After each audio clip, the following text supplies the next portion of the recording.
Do you ever look at your favorite golfer's swing and go, how is it that they are able to create this beautiful, effortless, rhythmical tempo? It looks so smooth, like a knife cutting through butter.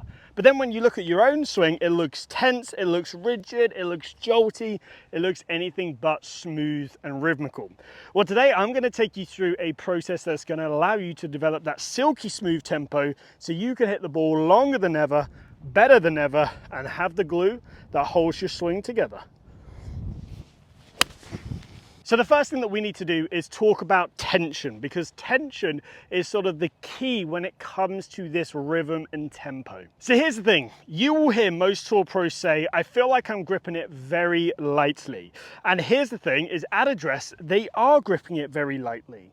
Now, compared to most amateurs do the opposite. At address, their forearms are extremely tense and they are gripping this club extremely hard. So if amateurs are gripping it hard at address, but tour pros are gripping it light at address, what then happens throughout the rest of the swing? Because that is a really key concept to understand.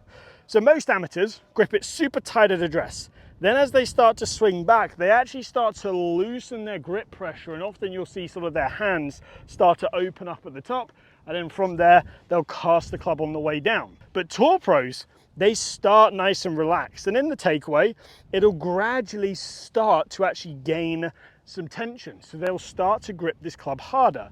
At the end of the day, this is a weight working around our body. We're not going to grip it the same amount throughout the whole swing.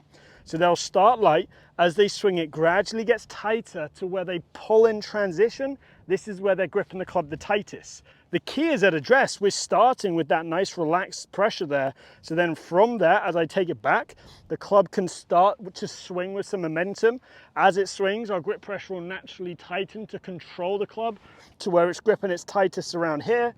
And then we can start to release it on the way through. How can we ensure that you have a nice loose grip pressure at address? So grip the club, and then from there I just want you to do some little lassos. And when you do this, you'll feel a certain amount of tension in the hands that is going to give you a good amount of control over the head, and that's going to be perfect. That's the amount we want right there. But you'll also feel like your forearms have to relax down in order to have this nice sort of lasso effect. Now don't do massive circles, do nice tight circles. That's going to give you that good momentum. Now then from there, you'll automatically feel lighter in your grip pressure or your forearm pressure, but then over the ball, just keep doing a couple of waggles. Just do one or two. Once you've then done that, you can take the club back, and as you swing, it's okay to naturally feel like the grip pressure's tightening, and in transition, it tightens even more. Here's what this will look like. You can see I'm doing my waggles, nice relaxed grip pressure, pull the trigger, and I can feel it in my swing. I can feel my swing, naturally my grip pressure start to tighten, tighten, tighten, and then it really tightens here as if I'm squeezing that grip, and then it starts to release it out, and then it starts to relax after I've hit the ball. Now the second key as to why golfers like Freddie Couples and Ernie Els have that amazing tempo look is because they are phenomenal at sequencing their body correctly. The correct sequence gives that illusion of that beautiful smooth tempo. So to help us learn how to have that tempo with our hands and arms, we're going to use an exercise like this. This is the rope drill.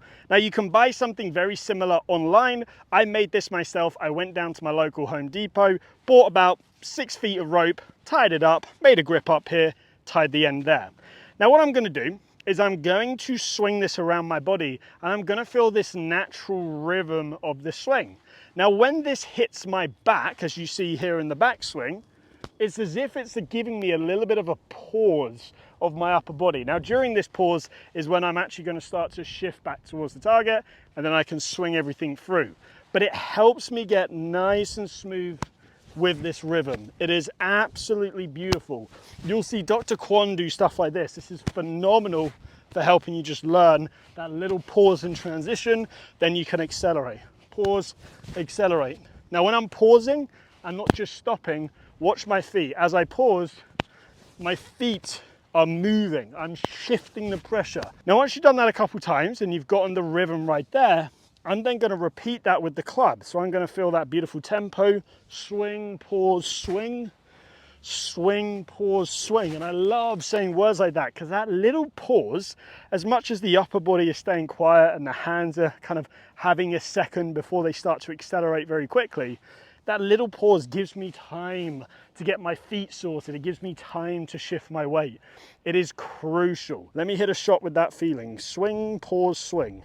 Let's see what it looks like.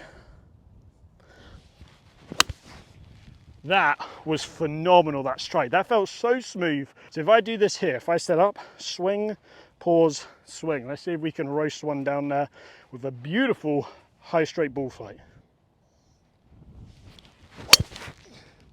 So that was absolutely ripped. I don't think I can really hit that much better right there. It felt in time, it felt in sequence, it felt as if I harnessed my inner Freddy, and that's exactly what we're trying to do here. Now, to help us with that shift of the feet, we're going to use the shift board. It's the simplest and easiest way of training this movement. So how are we going to use this shift board? Well, this shift board is amazing at allowing us to move our pressure in the feet and giving us a really easy way of feeling the correct movements. So when we look at the best players in the world, they move their feet very, very similarly. If I set up to the ball here, we will see the best players start with the left side click down. As they then take the club back, they're gonna click the right side down first and then swing the club back. So it's left side down, right side goes down, we swing the club back. Now, as we get to that pause phase, we're gonna let the left side click and swing through. So when I was saying at the top, we're feeling like we have that pause, we're not just pausing and staying still. We're pausing and clicking the left side down. It looks like this. We go left side down to start, right, swing, left, swing. Do it again, left side down, right, swing, left, swing. And you can see that's what gives me that beautiful tempo, that beautiful rhythm. Now, if you are gonna hit shots with this shift board, go slow, go very, very slow because it can slip, and also tee the ball up so it's kind of the same height as your feet right here. So if I set up here, I'm gonna start with the left side down. I'm gonna go, oh, got my feet in the right position, left side down, right, left, here. And you can even see there was a little slip, so I probably went a little bit too quick. So just be very careful when you're doing this. We don't want to cause any injury. Now the final bit is being able to take this to the course. What's the best way of doing this? A saying. Like I was saying earlier on, swing, pause, swing is a great way of thinking it. You can do a count. So you can say 1, 2, 3. It's exactly the same thing, but have a count that you can say in your head. Helps you stay in rhythm, helps you take it to the course. You could do it for all clubs. So it's the same for irons, same for drivers, same for wedges, and it's a great way of taking this to the course. So if I set up here, I'm gonna say swing, pause, swing in my head as I do this. Let's see what result I get.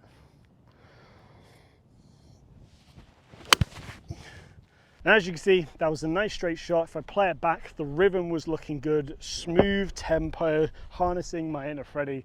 And if you can follow those steps, you are going to start to swing with far better tempo. So there you have it. Hopefully that makes sense. If you do have questions, please ask away.